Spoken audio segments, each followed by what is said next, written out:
ইনস্টাগ্রামে রিলস বানাচ্ছিলাম, সেখানটায় একটা গান শুনলাম। তোমরা অনেক আগেই শুনবে, বাট এই গানটা আমি প্রথম শুনলাম। গানটা করতে ইচ্ছে করছে, হেব্বি সুন্দর গান, দারুণ গান। তো তোমরা রেডি শোনার জন্য? তোমরা প্রস্তুত তো? শোনো। সুর হয়তো একটু এদিক ওদিক হয়ে যাবে, তো ত্রুটি মার্জনীয়, একদম বুঝে শুনে নিজ গুণে ক্ষমা করে দেবেন। শুরু করি। আমার মনের দোকানের মুড়ি, তোমার জন্য সবই ফিরি। মনের দোকানের মুড়ি, তোমার জন্য সবই ফিরি। সাথে পিরিতের চানাচুর লইমু। আজকে কিন্তু তোমার বাড়ি যাইমু ও বন্ধুরে, আজকে কিন্তু তোমার বাড়ি যাইমু। সুরের সব একাকার করে দিয়েছি। এত সুন্দর গান। ওই যে এই গানটা ওই লোকটার, ওই যে হায় কেমন আছো, তুমি কি ভালো আছো, এই লোকটার গান। আমি সার্চ করে দেখলাম, কারণ ইনস্টাগ্রামে সেটা তো রিলস দেখেছি না। এবার সেটা তখন দেখছিলাম, তখন হেসে উপরে তুলে দিয়েছি, মানে স্ক্রল করে দিয়েছি। পরে আমি ভাবলাম আজকে না একটা মজার গান দিয়ে ভিডিও শুরু করি। তারপরে সেই আমি কি লিখেছি জানো, আমার মুড়ি দিয়েছি, তারপরে দেখি চলে এসছে আমার দোকানের মুড়ি। গানটা যখন হচ্ছিল তখন তো আমার লিরিক্সটা তো মুখস্থ করতে হচ্ছিল, সুরটা এত সুন্দর আমার মুখস্থ হয়নি। তাই এবার আমার দোকানের মুড়ির জায়গায় বারবার আমার আমার দোকানের বিড়ি বিড়ি হয়ে যাচ্ছিল, মুড়ির জায়গায় বিড়ি হয়ে যাচ্ছিল বারবার। যাই হোক, আমার দোকানের মুড়ি, তোমার জন্য সবই ফিরি। আমার দোকানের মুড়ি, তোমার জন্য সবই ফিরি। সাথে পিরিতের চানাচুর লইমু। আজকে কিন্তু তোমার বাড়ি যাইমু ও বন্ধুরে, আজকে কিন্তু তোমার বাড়ি যাইমু। হ্যাঁ হয়েছে, এবার সুরটাও হয়েছে। হ্যাঁ, হ্যালো বন্ধুরা, কেমন আছো সবাই? আশা করছি তোমরা সবাই ভালো আছো, আর আমিও ভালো আছি। গতকালকে দুটো ভিডিও তোমরা পেয়েছো, আর গতকালকেই কিন্তু এই ভিডিওটা বানিয়ে রাখছি। হ্যাঁ, সিরিয়াস হয়ে গেছি আমি ভিডিওর প্রতি। আমি ইমোশনাল। আমি ইমোশনাল ফুল, হ্যাঁ আমি জানি। কিন্তু ওই যখন ইমোশনাল ফুল হই, তখন ওই চ্যানেলের স্বার্থটাকেও আমি লাটে উঠিয়ে দিই। হ্যাঁ, আর সেই লাটে উঠিয়ে দেওয়া দেখে লাটের বাট হয়ে সবাই নেমে পড়ে, বুঝতে পেরেছো? তো যাই হোক, আজকের এই ভিডিওর টপিক খুব ইন্টারেস্টিং, খুব ইন্টারেস্টিং। প্রথমে বলি, আমি তোমাদেরকে একটা ওটাকে কি বলে, দাবি করেছিলাম। ভোট দেওয়ার জন্য দাবি করেছিলাম, ঠিক আছে? আমি তো ভুললাই গেছিলাম। তোমরা যে চাওই না যে আমাকে কেউ কাটা ছেঁড়া করুক, সেটা তোমরা চাও না, যে আমি সেটা ভুললাই গেছিলাম। তা আমি তোমাদের কাছে ভোট চাইছিলাম। ফলস্বরূপ খুব স্বাভাবিকভাবেই 50-50 ভোট এসেছে। সেটা কি বিষয়? সেটা ওই একজনকে নিয়ে ভিডিও করার বিষয়ে 50-50 ভোট এসেছে। কেউ বলেছে না সুতপা করো না, তুমি করলে পরেই তোমাকে এই বিষয়টা নিয়ে বসে পড়বে। আবার কেউ বলেছে না করো করো করো, চাই চাই চাই তোমার ওই বিষয়, মানে ওই টপিকটা নিয়ে ভিডিও করা আমরা খুব মানে ওটাকে কি বলে বলো না, খুব মজা করে দেখি ভিডিও। তো এই সব রকমের কমেন্ট রয়েছে। কেউ বলেছে হ্যাঁ, কেউ বলেছে না যে করোনা ভিডিও, কেউ বলেছে হ্যাঁ চাই চাই চাই। এই সব ভিডিওর মাঝখানে, এইসব মানে কমেন্টের মাঝখানে, ভিডিওর মাঝখানে না সরি, এইসব কমেন্টের মাঝখানে একটা কমেন্ট যেটা কিনা অবশ্যই ভালো লেগেছে বলেই আমি বলছি, সেটা হচ্ছে বিদিশাদির কমেন্ট। বলেছে তুমি যেটাই করবে তোমাকে সেটা নিয়েই কাটাছেঁড়া হবে। হ্যাঁ, এটা ভীষণ সোজা সাপটা একটা কথা, আর এই কথা দিয়েই শেষ হয়ে যায় সব কিছু। এই কথাটাতেই শুরু হয় সব কিছু, ঠিক আছে? মানে এই কথাতেই শুরু, এই কথাতেই সব শেষ। তারপরেও আমার কিছু ইনোসেন্ট দর্শকরা ভাবে কি, এটা নিয়ে করলে মনে হয় সুতপাকে কেউ কিছু বলবে না, এটা ভাবে। কিন্তু সেটা তো হয় না। আমি যেটা নিয়েই বলবো সেটা নিয়েই কিন্তু হবে।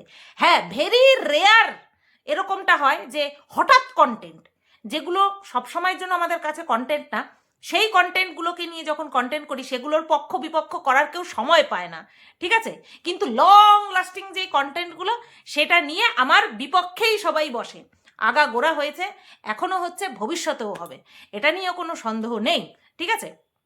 তো এই জন্যই কিন্তু বিদিশাদি ভাই এই কমেন্টটা করেছে। আর এই কমেন্টটা সর্বসাকুল্যে একদম সবচেয়ে বড় সত্যি কথা, আর এইটাই সত্যি কথা, সেই কারণেই কমেন্টটা নিয়ে বললাম। এইবার তার মানে এই না যে যারা আমাকে বারণ করেছে এই বিষয়টা নিয়ে ভিডিও করতে তারা আমার ভালো চায় না, তারাও আমাকে ভালোবাসে, তারা চায় না যে আমাকে কোনো একটা স্পেশাল জায়গা নিয়ে কেউ আঘাত দিক। আমার এই স্পেশাল জায়গাটাকেই মানুষে এইভাবে হোল্ড করে ধরে রেখেছে, এখন ভদ্রতার খাতিরে, লোক চক্ষু লজ্জার খাতিরে বলে না, বাট ওই ঘুরিয়ে ফিরিয়ে ওই একটা জিনিস নিয়ে বলে আমাকে। আচ্ছা, এই যে বিদিশাদি ভাই যে কমেন্ট আমাকে করেছে যে তুমি যাই করো না কেন তোমাকে কাটাছেড়া করবেই। আমি যদি কন্ট্রোভার্সি এখন নাও করি না, যদি কন্টেন্টের খুব অভাব পড়ে, আমার ব্লগ ভিডিও থেকেও কিন্তু কন্ট্রোভার্সি হবে, ঠিক আছে? সে আমি কন্ট্রোভার্সি করছি বলে আমাকে নিয়ে কন্টেন্ট হবে তা না, আমাকে নিয়ে কন্টেন্ট করতেই হবে, ঠিক আছে? এই যে দেখো না, এই কি যেন বলে তোমার বিবাহবার্ষিকীতে পালন করলাম শ্বশুর শাশুড়ির, সেটা নিয়ে কতগুলো কন্টেন্ট হলো।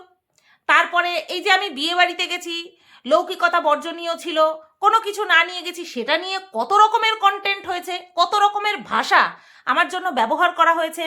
তো তার জন্য কি আমি রিপ্লাই কিছু করতে বসেছি? না, কিছু করতে বসিনি। এমন না যে আমার বলার কিছু ছিল না, আমার বলার জায়গা যথেষ্ট পরিমাণে ছিল, তারপরেও আমি বলিনি। কারণ আমি একটা কথা বললে আরও একটা কন্টেন্ট হবে, সেটা আমি চাই না। আমার ভিডিও থেকে যদি কোনো কিছু কন্টেন্ট বের করতে পারে করুক, সেটা কোনো অসুবিধা নেই, অসুবিধা হওয়ার জায়গাই নেই। কিন্তু এমন এমন নোংরা ভাষা ব্যবহার করেছে যেটা নিয়ে চাইলেই কিন্তু আমি খুব সুন্দরভাবে রিপ্লাই করতে পারতাম, কিন্তু করিনি, প্রয়োজন নেই, ঠিক আছে? তো এইটাই বলছি যে আমি এ বললেও আমাকে নিয়ে কাটাছেড়া করা হবে, আমি জেড বললেও আমাকে নিয়ে কাটাছেড়া করা হবে। হ্যাঁ, মাঝখান থেকে এই বিশেষ একজনকে নিয়ে কন্টেন্ট করা থেকে আমি নিজেই বিরত থাকবো বলে আমি ডিক্লেয়ার করেছিলাম। গতকালকে, মানে এই ভিডিওটা যেহেতু তোমরা আগামীকাল পাবে তাই আমি গতকালকে বললে তোমাদের বুঝতে সুবিধা হবে। গতকালকে এই বিষয়টা নিয়ে অনেকে ভিডিও করেছে, জাস্ট আমি বলেছি, তোমাদেরকে বলেছি যে তোমরা বলো আমি এই বিষয়টা নিয়ে ভিডিও করবো কিনা, কারণ মানুষে ভাবে যে আমাকে দিয়ে কেউ ভিডিও করায়, ঠিক আছে? তো সেই কারণের জন্যই কিন্তু আমি তোমাদের কাছে মতামতটা জানতে চেয়েছি, যাতে যাতে পরে কেউ বললে পরে তোমরা অন্তত মনের মধ্যে রাখতে পারো যে না, শুধুমাত্র তো আমরাই বলেছি, যারা বলবে যে হ্যাঁ ভিডিও করো। তো এই শুধু এইটুকু বলেছি, তাতেই ভিডিও নেমে গেছে, আমি এখনো করতেই পারিনি ভিডিও শুরু, তাতেই ভিডিও নেমে গেছে। আমি জানি মনে মনে সবাই চায় যে আমি কন্টেন্ট করি, তাহলে পরে তো আরো দুটো কন্টেন্ট বাড়ে, জানি আমি, কিন্তু চায় না কারা? যারা কিনা ওই আমাকে ভালোবাসে। কিন্তু তারা এটা বোঝে না যে আমি যাই করব সেটা নিয়েই কন্টেন্ট হবে। এটা তো বুঝিয়ে, মানে তোমাদেরকে বলতে বলতে আমি হাঁপিয়ে গেছি, তোমরাও বোঝো কোনো না কোনো জায়গা থেকে, কিন্তু তারপরেও ভাবো যে না থাক। এবার বিষয়টা হচ্ছে আমার নিজের কথা বলা নিয়ে, যে আমি বলেছিলাম যে না চল তোকে নিয়ে কোনো কথা বলবো না, এরকম একটা ভিডিও করেছিলাম। তো এই কথার পরিপ্রেক্ষিতে আমি যার ভিডিওটা দেখেছি সেটা হচ্ছে আমাদের চালুনি বলো ঢুলুনি বলো সেই মাসি। সে ভিডিও করেছে, ভিডিও করে বলছে যে আমার প্রতিজ্ঞা, মানে প্রতিজ্ঞাকে বলছে প্রতিজ্ঞা, আমার প্রতিজ্ঞা তো ভঙ্গের কারণেই। হ্যাঁ, ওই যে যেই কারণে তোমার চালুনি নামটা হয়েছে ঠিক সেই রকমভাবেই আমি প্রতিজ্ঞা করি প্রতিজ্ঞা ভঙ্গের কারণে। শোনো, ডিফারেন্স আছে, পার্থক্য আছে। আমি এরকম বহুবার বলেছি চোখের জল ফেলে, আর করবই না ভিডিও, আর ভিডিও করবই না, ঠিক আছে?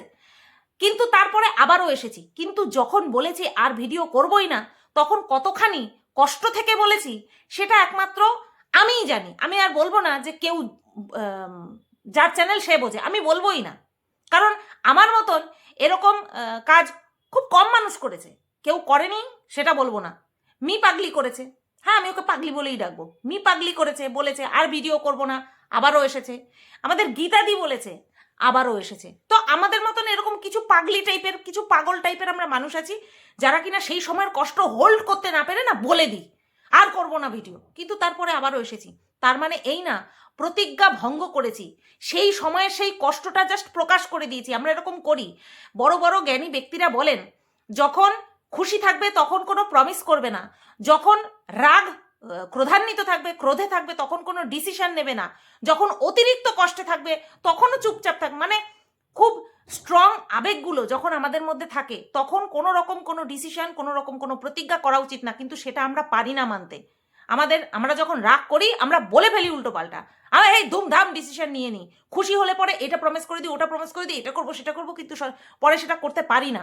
আমরা আমাদের ইমোশনসকে হোল্ড করতে পারি না, সবাই পারে না, আমি বলছি না যে সবাই মানে কি বলে ওটাকে, বলো না, আমার মতন যারা আছে তারা আমরা পারি না, হোল্ড করতে পারি না, করে ফেলি, বলে ফেলি, তারপরে বুঝি আরে না এটা না বললেও হতো, আরে সময় সিচুয়েশনটা তো ওটা কেটে যাবে। ঠিক এই ক্ষেত্রেও কিন্তু আমার সেম হয়েছে। এতটা বিষাক্ত লাগছিল, আমার এতটা বিষাক্ত লাগছিল যে যার জন্য এত করলাম, সে বারবার বারবার বেইমানি করছে, বারবার যোগাযোগ হচ্ছে, বারবার সম্পর্ক ক্রিয়েট হচ্ছে, তারপরে আবার তার সেই ফোনা তোলা রূপটা দেখিয়ে দিচ্ছে। সে যে বিট্রেবাজ, সে যে বিট্রে করে সেটা সে দেখিয়ে দিচ্ছে। এই কারণের জন্য অতিরিক্ত বীতশ্রদ্ধ হয়ে গিয়ে আমি কিন্তু ওই যে ফটো ফাড়াফাড়ি সেটা নিয়েও বিশাল কন্টেন্ট হয়ে গেছিল। আমি সবার থাম্বনেল দেখেছি, ওমা আমার মতন দেখি সবাই ফটো ছিচ্ছে, মানে কাগজ ছিচ্ছে, যাই হোক খিল্লি উড়িয়েছে। তো আমার ইমোশনস নিয়ে যেখানে মানুষ খিল্লি উড়ায়, পিওর ইমোশনস, হ্যাঁ, যেগুলো নিয়ে মানুষ খিল্লি উড়াচ্ছে, সেখানে আমি কোথায় প্রতিজ্ঞা করছি, কোথায় আমার প্রতিজ্ঞা ভঙ্গ হচ্ছে সেটা নিয়ে তারা ওয়ারিড। অ্যাকচুয়ালি ওয়ারিড নয়, বা অ্যাকচুয়ালি কোনো কিছুই নয়, অনলি কন্টেন্ট, অনলি কন্টেন্ট। এখানে কারোর ইমোশনস কন্টেন্ট, কারোর চোখের জল কন্টেন্ট, কারোর রাগ কন্টেন্ট, কারোর সমস্ত কিছুই এখানে কন্টেন্ট হয়, বুঝতে পেরেছো? এইবার আমি কেন বলেছিলাম যে আমি কি করব ভিডিও, কারণ আমি যা দেখছি এত সুন্দর রিল্যাক্সে খোলা মাঠে গোল দিয়ে বেরিয়ে যাচ্ছে, বুঝতে পেরেছো? যে কেউ তো নেই, চলো একেবারে যা খুশি করে বেড়াই, যা খুশি করে বেড়াই। আচ্ছা, এই যে যাদেরকে আমার পিছনে লেলিয়ে দেওয়া হয়েছিল যে আমি যাতে এই মানুষটাকে নিয়ে কন্ট্রোভার্সি না করি, তাদের বক্তব্য কি ছিল? সে প্রেগনেন্ট, তাদের বক্তব্য এটা ছিল। আমি কেন বলেছিলাম যে একে নিয়ে আমি কন্ট্রোভার্সি আবারও শুরু করব কিনা সেটা তোমাদেরকে ভাঙিয়ে বলছি। এদের একটাই কথা ছিল, এই মানুষটি প্রেগনেন্ট, একে নিয়ে আমি নাকি ছিঁড়ে খাচ্ছি, একে ক্ষতি করার জন্য নাকি আমি আপ্রাণ চেষ্টা করছি, ঠিক আছে? এই রকম অ্যালিগেশন আমার বিরুদ্ধে চিৎকার করে করে বলা হচ্ছিল। কিন্তু তোমরা এখন ফলো করেছো কিনা জানি না, নিশ্চয়ই ফলো করেছো। বেশ কিছু কন্ট্রোভার্সি ক্রিয়েটার, যেমন কিনা এই যে ঢুলুনি মাসি, যেমন কিনা আমাদের জ্যোতিষী দিদি, এরা কিন্তু অলরেডি ঠুকে দিয়েছে কাকে? সেই মহিলাকে, মানে ওই সেই গর্ভবতী মহিলাকে, যে তুই এই অবস্থাতেও কন্টেন্ট চাইছিস, এই অবস্থাতেও কন্ট্রোভার্সি চাইছিস, কন্টেন্ট না, এই অবস্থাতেও তুই কন্ট্রোভার্সি চাইছিস, কন্ট্রোভার্সি ছুড়ছিস, মানে আমি বাদ দিয়েও এমন কিছু মানুষ আছে এখনো ওয়াইটিতে যারা বুঝতে পারছে যে এই মানে কি বলে এই বিশেষ ব্যক্তিটি প্রেগনেন্ট হওয়া সত্ত্বেও কন্ট্রোভার্সিয়াল টপিক ছুড়ে দিচ্ছে। ভিডিওতে এক একটা নেগেটিভ কমেন্ট থাকবেই, একটা নেগেটিভ কমেন্ট আসতে পারে না, সেই কমেন্টটাকে নিয়ে থাম্বনেলে দেওয়া হয়, টাইটেলে দেওয়া হয়, ভিডিওর মধ্যে বক্তৃতা রাখা হয়। তাহলে যে প্রেগনেন্ট ঝান্ডা উড়াচ্ছিল না মানুষে, প্রেগনেন্ট, ছেড়ে দেওয়া হোক, কেন এর পেছনে পড়ে থাকা হচ্ছে, এই সমস্ত কথা বলছিল আমাকে কেন্দ্র করে, উদ্দেশ্য করে, সেই প্রেগনেন্ট মহিলা প্রত্যেক দিন একটা নেগেটিভ কমেন্ট, তাও একেবারে নর্মাল নেগেটিভ কমেন্ট, এমন না যে খাই করে ধরছে বা ছিঁড়ে কেটে ফেলছে, এমন কিছু না, কিন্তু নর্মাল নেগেটিভ কমেন্ট, সেটাকে নিয়ে কন্টেন্ট বানাচ্ছে, সেটাকে নিয়ে কন্ট্রোভার্সি ছুটছে যাতে করে তাকে নিয়ে কন্টেন্ট করা হয়। তাহলে এই ক্ষেত্রে বিষয়টা পুরো পরিষ্কার হয়ে গেল। আমার মধ্যে তাকে নিয়ে ইমোশনের ওম সোয়াহা আমি সেই দিনই করে দিয়েছিলাম। কিন্তু এই যে মানুষের মধ্যে যে একটা ফিকার, একটা চিন্তা যে থাকে, সেই চিন্তা থেকে, সাধারণ মানুষের প্রতি মানুষের যে একটা চিন্তা থাকে, সেই চিন্তা থেকেই কিন্তু যখন 3-4 দিন পর কোনো রকম কোনো আপডেট আসেনি, তখন কিন্তু আমি ছোট্ট একটা কথা বলেছিলাম ভিডিওতে, যে এত মানুষ চিন্তা করছিল, কই সেই সম্পর্কে তো কোনো রকম কোনো কথা নেই, ও তার মানে হয়তো ভেতরে যোগাযোগ ছিল, সেই কারণেই হয়তো কারোর কোনো চিন্তা আসেনি, তাই না? নতুবা যেইভাবে চিন্তা খাটানো হচ্ছিল যে আমি হয়তো ওকে শেষই করে দিচ্ছি, সেখানটায় যে সে কয়েকদিন ভিডিওই দেয়নি, কোনো আপডেট নেই, তাহলে তার সম্পর্কে কোনো চিন্তা নেই, তার মানে নিশ্চয়ই ভেতরে যোগাযোগ হয়েছে। আর নয়তো যে চিন্তাগুলো দেখানো হচ্ছিল সেগুলো সম্পূর্ণ ফেক ছিল, তাই না? এটাই তো খুব স্বাভাবিক, এটাই বড্ড স্বাভাবিক। তো এইটাই হচ্ছে কথা, যে যেই কারণের জন্য মানুষ আমাকে আটকাচ্ছিল, চেষ্টা করছিল প্রচণ্ড পরিমাণে, আর গুজব রটানো হচ্ছিল, সেই কারণটা তো সেই গর্ভবতী মহিলা নিজের হাতেই খণ্ডন করে দিয়েছে। এক আধটা নেগেটিভ কমেন্ট আসছে, সেই নেগেটিভ কমেন্টের পর্যন্ত সেটাকে নিয়ে টাইটেলে থাম্বনেলে খেলে কন্ট্রোভার্সি ছুঁড়ে ইচ্ছা মতন ভিডিও করছে, তাই না? আর সেখানে কন্ট্রোভার্সি ক্রিয়েটার হয়ে আমি কিছু বললেই দোষ, তাই না? তখন কি হবে, এ আমাকে দিয়ে ভিডিও করাচ্ছে, ও আমাকে দিয়ে ভিডিও করাচ্ছে। আর আচ্ছা, এই যে কমেন্টগুলো কে করাচ্ছে? সিআইডি, উকিল, জাজ সব তো ঘুরছে আমাদের ওয়াইটিতে, তাই না? তা তারা বের করুক কে তাকে এত বাজে বাজে কমেন্ট করছে, তাই না? কে এত তাকে বাজে বাজে কমেন্ট করছে, তার ক্ষতি করার চেষ্টা করছে, তার মানসিক ওটাকে কি বলে, আরে বলো না, মানসিক অশান্তিতে ভোগাচ্ছে, কে? তাকে খুঁজে বের করুক। পারছে না? আমি তো পুরোপুরি বন্ধ হয়ে রয়েছি। আর ফেক আইডি ক্রিয়েট করে কমেন্ট করার মতন সময় বা মানসিকতা কোনোটাই আমার নেই, কোনোটা আমার নেই, ঠিক আছে? এই কারণের জন্যই আমি বলেছিলাম যে আমি ভিডিও করব। তোমরা এবার বলো করব কি করব না। আমার চ্যানেলের স্বার্থ যদি আমার মাথাতেই থাকতো না, তাহলে ওইভাবে বলতামই না যে চল তোকে নিয়ে আমি ভিডিও করব না, এটা বলতাম বুদ্ধি খাটিয়ে, এটা বলতাম। তোর প্রতি সমস্ত ফিলিংস নেই, এই যে শেষ করে ফেলে দিলাম। যদি দেখি ভিডিওর মধ্যে করার মতন কিছু থাকে, কন্টেন্ট বানানোর মতন কিছু থাকে, অবশ্যই বানাবো। তখন শুধুমাত্র আমার ইমোশনস কাজ করছিল, বুদ্ধি কাজ করছিল না। আর এটাকে প্রতিজ্ঞা ভঙ্গ করা বলে না ঢুলুনি মাসি। তুমি নিজে চালুনি, তুমি নিজে সবাইকে জনে জনে জ্ঞান বিতরণ করেছো, অথচ পরে কি শোনা গেল, তুমিই সেই কাজটা করে বসে রয়েছো। বুঝতে পেরেছো চালুনি মাসি? আচ্ছা, এইবার একটা কথা বলি, আমি নাকি আবারও সেই বিশেষ ব্যক্তিকে কালো মেল করছি, খুব কালো, রামধনু একেবারে সাজিয়ে ফেলেছে, কালো মেল, সাদা মেল, কালো মেল করছি কেন? ওই যে আমি ভিডিওতে বলেছি আমার যে কিছু রেকর্ডিং শুনছিলাম, সেখানে এমন কিছু শুনে মানে শুনলাম যাতে করে আমার সেই কথাটা মনে পড়ে গেল। আর সেই কথাটা যদি সর্বসমক্ষে আনি, বা সে বিশেষ ব্যক্তিকে সর্বসমক্ষে আনতে লাগবে না, সেই বিশেষ ব্যক্তিকেও যদি শোনাই, তাহলে সে যে গর্ব করে বলেছিল যে আমি কপাল করে সব কিছু পেয়েছি, স্বামী পেয়েছি, শ্বশুরবাড়ি পেয়েছি, হ্যান পেয়েছি, ত্যান পেয়েছি, তাহলে তার সেই ভুল ধারণাটা ঘুচে যাবে। এই যেই বললাম, এইবার আমাদের চালুনি মাসি তার জ্ঞানদা যে মস্তিষ্ক রয়েছে, ফোন চলে এসেছিল, শুনতেই তো পেলে। যাই হোক, যেই জ্ঞানদা মস্তিষ্ক রয়েছে, সেই মস্তিষ্ককে খুব খাটিয়েছে, খুব খাটিয়ে তারপরে যুক্তি বের করে এনেছে নাকি আমার কাছে মনে হয় কেউ কারোর বাড়ির নামে বদনাম করেছে, হয় এই পক্ষ থেকে করেছে, মানে মেয়ের পক্ষ থেকে করেছে, আর নয় ছেলের পক্ষ থেকে করেছে, কেউ আমার কাছে বদনাম করেছে, আর সেটাই নাকি আমি উগরানোর কথা বলছি। বলি কি চালুনি মাসি, থাকতে পারে তোমার বহুত জ্ঞান, সব ক্ষেত্রে নিজের জ্ঞানটা খরচ করো না। হ্যাঁ, কারণ যা বেরোচ্ছে সবই ওয়েস্ট পদার্থ বেরোচ্ছে, তোমার মাথা থেকে যাই বেরোচ্ছে সব ওয়েস্ট পদার্থ বেরোচ্ছে। বুঝতে পেরেছো? তাই যতটুকু অনুমান করতে পারো ততটুকুই করো, যেটা অনুমানের মধ্যে যাচ্ছেই না, পারছই না করতে, সেটা ছেড়ে দাও, সেটা ছেড়ে দাও। তোমার আইডিয়া নেই, আর আমি বলিও নি তুমি আইডিয়া করো, ভুল ভাল অনুমান করছো। বুঝতে পেরেছো? ভুল ভাল অনুমান করছো। তো যাই হোক, এখনো তো শুরুই করিনি ভিডিও করা, তাই না? আমাকে তো ডাইরেক্ট একজন এসে বলছে না করবেন না ভিডিও, প্লিজ কেউ করবেন না। তাকে আমি জীবনে আমাকে কমেন্ট করতে দেখিনি, কিন্তু হঠাৎ করে এসে সে আমাকে কমেন্ট করে গেছে, মানে বুঝতে পারছো, ভয়ে জুবুথুবু হয়ে গেছে যে আমি ভিডিও করব, সবে বলেছি যে ভিডিও করব, তাতেই জুবুথুবু হয়ে গেছে। হায় ভগবান! কেন বলো তো? কারণ জানে আমি যখন ছানবিন করে ভিডিও করে, আরে গোপন কথা বাদ, ভিডিও টু ভিডিওই যখন ভিডিও করব না, তখনই অর্ধেক কাবু হয়ে যাবে। হ্যাঁ, সেই কারণেই ভয় পায়, ওই জন্যই ভয় পায়। বুঝতে পেরেছো? তো এই ভিডিওটা এই পর্যন্তই রাখলাম, নেক্সট আসছি চমক নিয়ে। ভিডিও দেখবে, কমেন্ট করবে, ব্যাস হয়ে গেল। ভিডিও দেখবে, ভালো লাগলো কি ভালো লাগলো না কমেন্ট করবে, হয়ে গেল। আজকের থেকে ওই যে ভালোবাসার ওই জায়গাটাকে তো ইউটিউব থেকে সরিয়েই দিয়েছি। কেন, ভেরি রিসেন্ট আমি মন্দিরাকে নিয়েও তো কন্টেন্ট করেছি, মন্দিরার ভিডিওতে কন্ট্রোভার্সি করার মতন কোনো জায়গাই থাকছে না, তারপরেও যেটা মনে হয়েছে সেটাও করেছি। তাই বলি কি ওর সঙ্গে আমার সম্পর্ক নষ্ট হয়ে গেছে?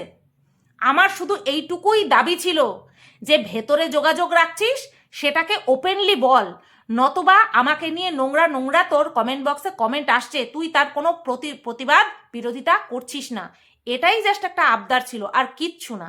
আর তার পরিবর্তে আবারও বেইমানির হামলা আমার উপরে করেছে, সেটা তোমরা দেখেছো। আর তার ফলস্বরূপ আমার সেই ইমোশনসটা কাজ করেছে, যার জন্য আমি ওইটা বলেছিলাম।